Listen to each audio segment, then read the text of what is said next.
Hello, this is Robert Fahey from BurlingtonRetro.com, and today I'm going to show you how to lift images from these old photo slides that you might have sitting around your basement or attic somewhere. And you might be wondering how you can transmit those to someone like me who could use them and make them part of the town's culture instead of your clutter. Here's how you do it. You have a glass surface somewhere in your house, and you have a platform for the sole purpose of lifting your light source, so it's just under the glass. Light source is a portable light switch you can buy from Amazon.com. You put it just under the glass.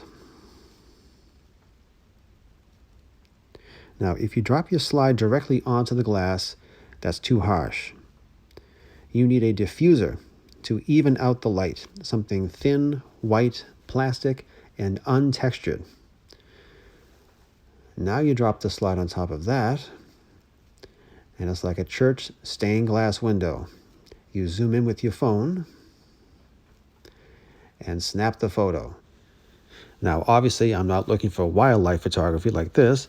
I'm looking for the town's culture. Let's say something in town that is no longer standing or has substantially changed. Maybe, the Wildwood School, the Fresh Spot, the IGA, Kemp's Hamburgers. Take the image, snap the photo, send to burlingtonretro@gmail.com, or text me 781-718-9872.